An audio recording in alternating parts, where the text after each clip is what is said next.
13കാരനിൽ നിന്ന് ഗർഭിണിയായ അധ്യാപികയ്ക്ക് ഗർഭം അലസിപ്പിക്കാൻ അനുമതി നൽകി സൂറത്തിലെ പ്രത്യേക പോക്സോ കോടതി.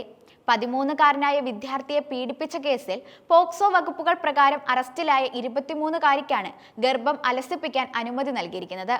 നിലവിൽ സൂറത്തിലെ ജയിലിലാണ് അധ്യാപികയുള്ളത്. തട്ടിക്കൊണ്ടുപോകൽ, തടഞ്ഞുവെക്കൽ, പോക്സോ വകുപ്പുകൾ ചുമത്തിയാണ് അധ്യാപികയെ പോലീസ് അറസ്റ്റ് ചെയ്തത്. ഭ്രൂണം DNA പരിശോധനയ്ക്കായി സൂക്ഷിക്കണമെന്ന് വ്യക്തമാക്കിയാണ് 22 ആഴ്ച വളർച്ചയുള്ള ഗർഭം അലസിപ്പിക്കാൻ കോടതി അനുമതി നൽകിയത്. ഗർഭം തുടരുന്നത് യുവതിയുടെ മാനസിക സാമൂഹിക പ്രശ്നങ്ങൾ സൃഷ്ടിക്കുമെന്ന പോലീസ് റിപ്പോർട്ടിന്റെ അടിസ്ഥാനത്തിലാണ് കോടതിയുടെ ഇത്തരത്തിലൊരു തീരുമാനം. ഗർഭചിത്രം സംബന്ധിച്ച റിപ്പോർട്ട് ഒരാഴ്ചക്കുള്ളിൽ കോടതിയിൽ സമർപ്പിക്കണമെന്നും കോടതി വ്യക്തമാക്കിയിട്ടുണ്ട്.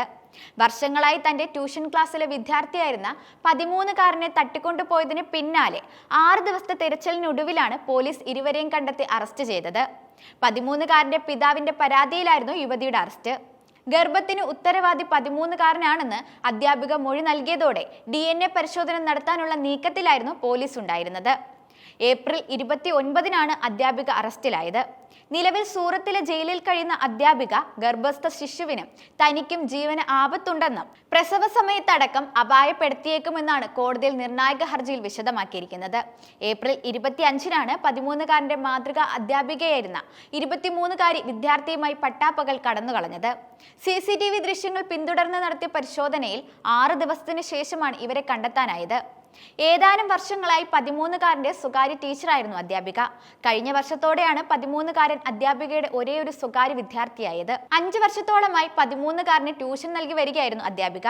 അധ്യാപികയുടെ വീട്ടിലും വഡോദരയിൽ ഒരു ഹോട്ടൽ റൂമിൽ വെച്ചും 13കാരനുമായി അധ്യാപിക ശാരീരിക ബന്ധം പുലർത്തിയെന്നാണ് പോലീസ് വിശദമാക്കുന്നത്. ഗുജറാത്ത്, രാജസ്ഥാൻ അതിർത്തിയിൽ വെച്ചാണ് ഇവർ അറസ്റ്റിലായത്. ചോദ്യം ചെയ്യലിൽ ഇവർ രണ്ടുപേരും മാസങ്ങളായി ശാരീരിക ബന്ധം പുലർത്തിയതായി അധ്യാപികയും വിദ്യാർത്ഥിയും മൊഴി നൽകിയിട്ടുണ്ട്.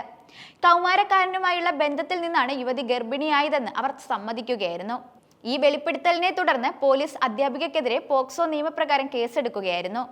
ആദ്യം 11 വയസ്സുള്ള വിദ്യാർത്ഥിയുമായി അധ്യാപിക ഒളിച്ചോടിയെന്ന റിപ്പോർട്ടാണ് പോലീസിനെ ആശയക്കുഴപ്പത്തിലാക്കിയത്.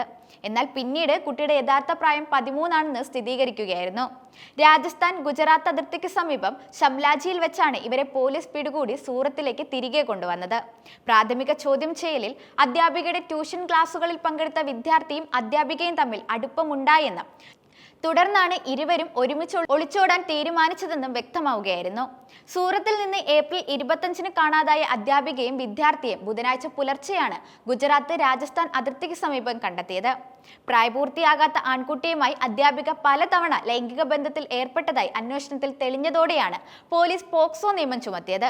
ഒരു സ്ത്രീക്കെതിരെ ഈ നിയമം ചുമത്തുന്നത് അപൂർവമാണ്. റായ്ഘട്ട് ഗ്രാമത്തിന് സമീപം വെച്ചാണ് ഇവരെ അറസ്റ്റ് ചെയ്തത്. സൂറത്തിൽ നിന്ന് പുറപ്പെട്ട ശേഷം ഇരുവരും വഡോദര, അഹമ്മദാബാദ്, ജയ്പൂർ, ഡൽഹി, വൃന്ദാവൻ എന്നിവിടങ്ങളിൽ സഞ്ചരിച്ചു. ഒടുവിൽ രത്തൻപൂർ അതിർത്തിക്ക് സമീപം ഒരു സ്വകാര്യ ബസ്സിൽ നിന്നാണ് പോലീസ് ഇവരെ പിടികൂടിയത്. ആൺകുട്ടിയുടെ രക്ഷിതാക്കളുടെ പരാതിയിൽ പൂനെ പോലീസ് തട്ടിക്കൊണ്ടുപോകലിന് കേസ് രജിസ്റ്റർ ചെയ്തിരുന്നു. സൂറത്ത് ബസ് ഡിപ്പോയിൽ നിന്ന് ഇവർ വൈകുന്നേരം അമൽനേർ വഡോദര ബസ്സിൽ യാത്ര തുടങ്ങി. വഡോദരയിലെ ഒരു ഗസ്റ്റ് ഹൗസിൽ താമസിച്ച ഇരുവരും അവിടെ വെച്ച് ശാരീരിക ബന്ധത്തിൽ ഏർപ്പെട്ടു. ഏപ്രിൽ 26-ന് അവർ അഹമ്മദാബാദിലേക്ക് പോയി.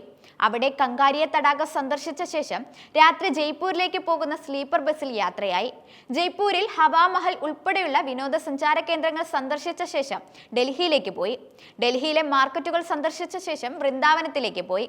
അവിടെ പ്രേം മന്ദിരം, വാട്ടർ പാർക്ക് സന്ദർശിച്ചു. പിന്നീട് ജയ്പൂരിലേക്ക് മടങ്ങി ചൊവ്വാഴ്ച വൈകുന്നേരം അഹമ്മദാബാദിലേക്ക് ബസ് കയറുകയുമായിരുന്നു. പോലീസ് പോക്സോ നിയമത്തിലെ വിവിധ വകുപ്പുകൾ, ലൈംഗികാതിക്രമത്തിനുള്ള ശിക്ഷ, കുട്ടിയെ ലൈംഗികമായി പീഡിപ്പിക്കൽ, കൂടാതെ ഭാരതീയ ന്യായ സംഹിതയിലെ തെറ്റായ തടങ്കലിൽ വെച്ചതിനുള്ള വകുപ്പും അധ്യാപികയ്ക്കെതിരെ ചുമത്തുകയായിരുന്നു.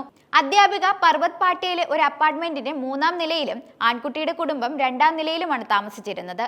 ആൺകുട്ടിയുടെ കുടുംബം രാജസ്ഥാനിൽ നിന്നുള്ളവരും അധ്യാപിക മെഹ്സാന സ്വദേശിയുമാണ്.